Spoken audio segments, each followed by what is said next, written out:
Hello ladies and gentlemen and movie lovers of all kinds, and welcome back to the channel. As always, I am your host Brett Murphy, and for today's video I have a brand new top 10 for you all, as I am going to be counting down my picks for the top 10 most disappointing movies of 2024. I want to emphasize that this isn't a worst movies of the year list, because if a movie looks awful, I'm typically not going to waste my time or money. Occasionally I'll throw one on for a quick laugh, or if I'm doing it for another video, like watching Madam Web for instance, to do like a Sony Marvel movie ranking, but outside of that, I usually don't bother. So these are movies I either had high hopes for, or was at least looking forward to in some capacity. Now before I hop into the actual video itself, I just wanted to let you all know that I have an entire playlist dedicated to all of my top 10 videos. We are closing in on 100 videos currently on that playlist for you to enjoy, so if top 10 videos are your thing, then be sure to check that out and I guarantee you'll find something you like. And if by some chance you don't, then feel free to suggest something you might like. And so without further ado, let's hop right into things.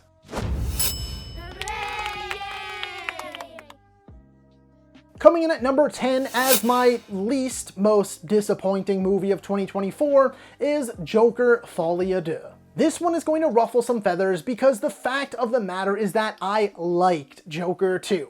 You may be wondering why it is on this list today, and that's because although I liked it, I didn't love it. And I love the first Joker. I mean, there's the screenplay book like right there, like I love the first Joker. So although I'm actually a fan of this movie, it came nowhere near the highs of the original, and so I still found it to be a disappointment overall. And I totally get why people hated this movie, and those feelings are absolutely valid. People didn't know it was a musical, or they expected a full-blown sequel rather than an epilogue to the first movie, like this kind of ended up being. They expected Joker and Harley to cause more chaos and mayhem together than they did, but this movie takes all of those expectations and just throws them right out the window for something totally raw and original. Again, I have my issues. I'm not going to sit here and tell everyone they just didn't get it, but I can confidently say that I had a good time and am glad this movie exists, even if I never wanted a sequel to begin with. Number 9 is going to be Roadhouse. Although my expectations weren't like super high for this one or anything, I thought the trailers delivered. The movie looked like fun. I like the director, Doug Liman, I like the cast, especially Jake Gyllenhaal, so it seemed like all the pieces were there, but this one just mostly fell flat for me. It had an insanely weak script that provides nothing more than generic storytelling and laughable dialogue. The performances are forgettable, and the fight scenes are jarring. Seriously, for the most part, these fight scenes were kind of trash, and the movie was really riding on us enjoying those. Odd sporadic camera movements mixed with random slowing down and speeding up, and there even seemed to be strange CGI enhancements at times. Conor McGregor, though, for all of his faults and flaws, steals the show as he is unironically the best part of the movie. Truth be told, it feels like he's the only one that knows what movie he's actually in. Some elements worked, kind of at least, like the Dalton and Charlie relationship. Some of the humor landed, and I enjoyed the setting and the music.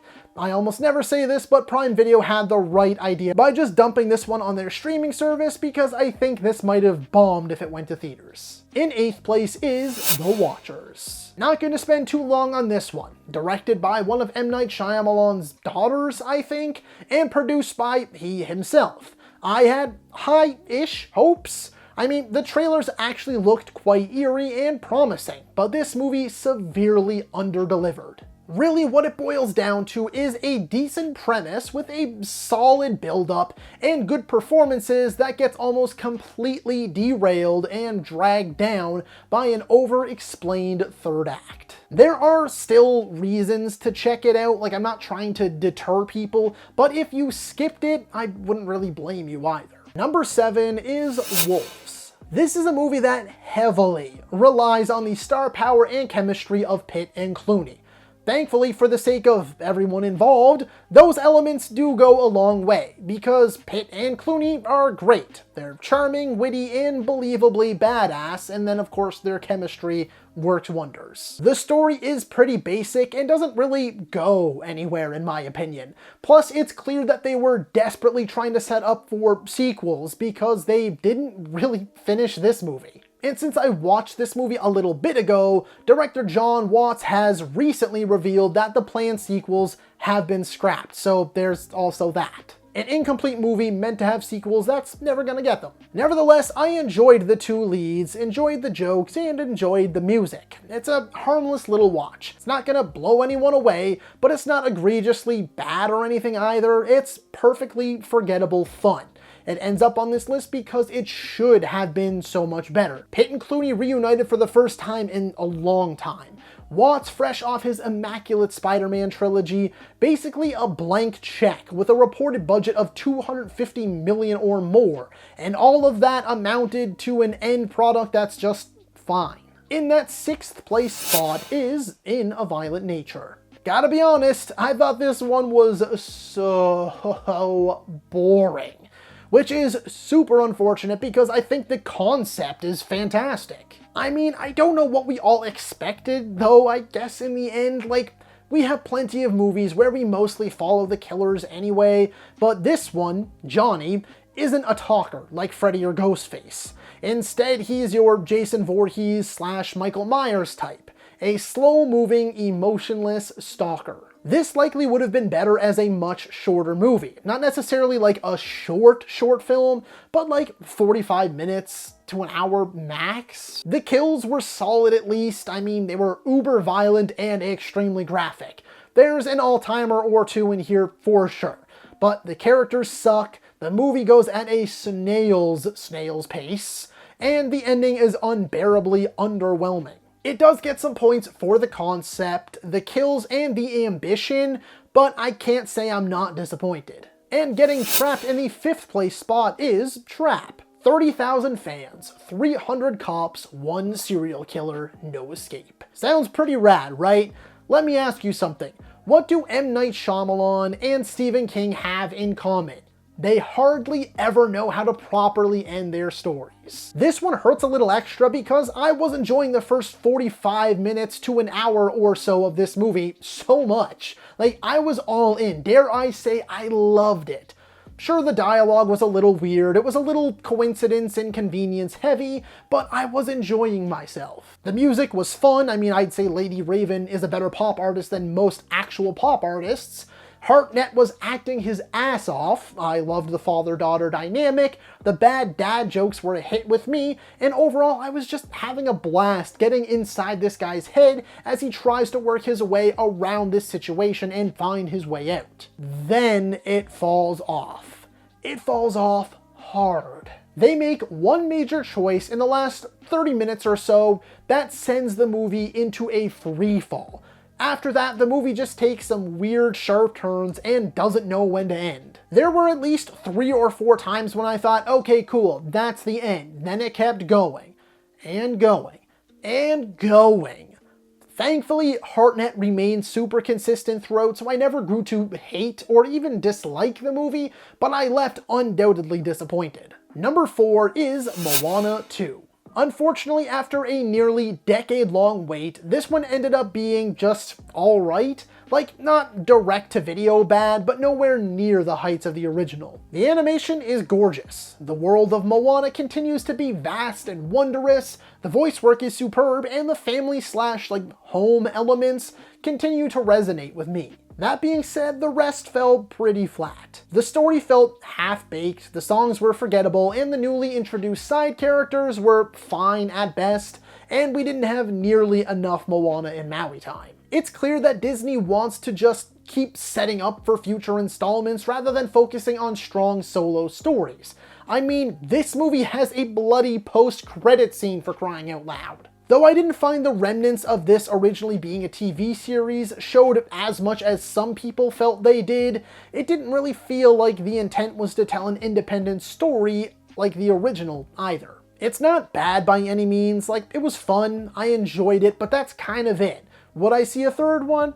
Sure, yeah, cool, whatever. But the first still towers above it, as that was one of my favorite movies of 2016 and one of my all-time favorite animated movies. In 3rd place is Beetlejuice. Damn it! I promised myself that they weren't gonna win me over, but the trailers made it look so much fun, and more importantly, true to the original.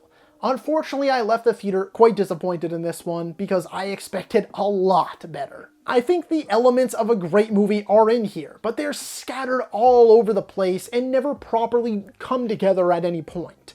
I loved seeing Keaton back in the role, while Catherine O'Hara was probably my favorite part of the movie.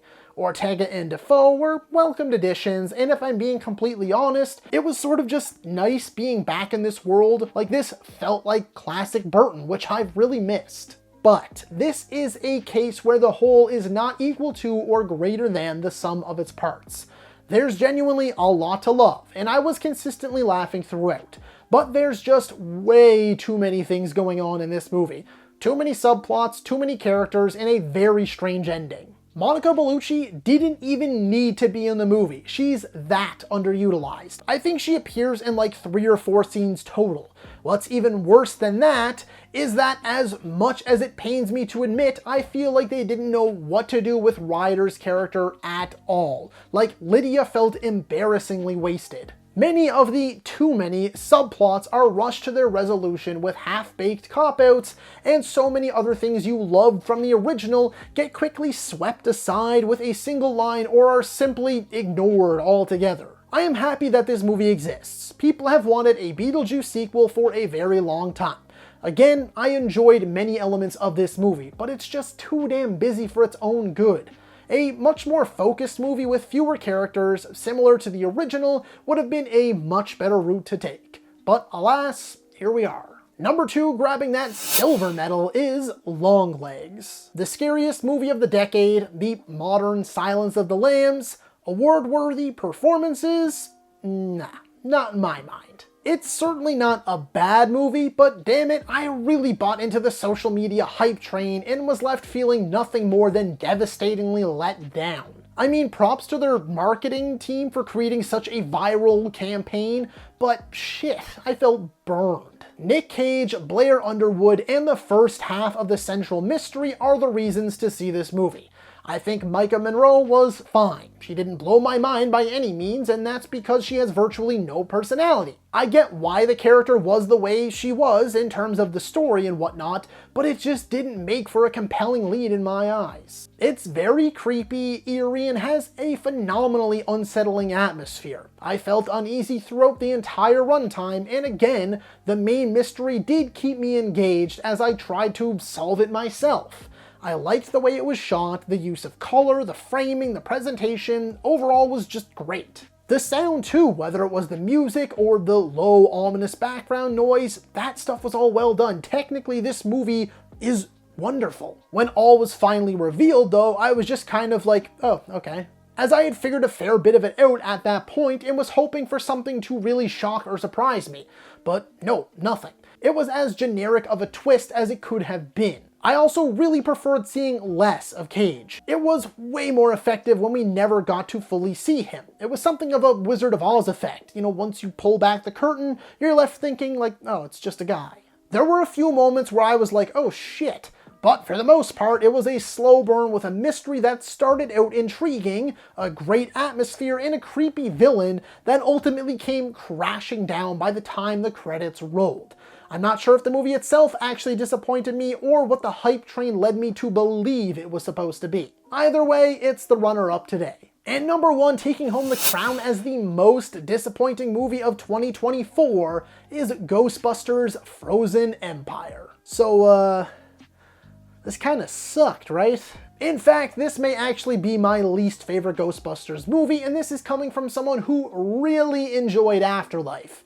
That's why this was such a disappointment. Afterlife is probably my second favorite Ghostbusters movie, and one of the most enjoyable movies of 2021, and a promising start to a new set of modern movies for this franchise. But this one, oh man, it's so slow. It's so boring. The build-up takes way too long. The Frozen Empire lasts maybe 10-15 minutes and is nothing more than the montage you see in the trailer. Like, that's all you get.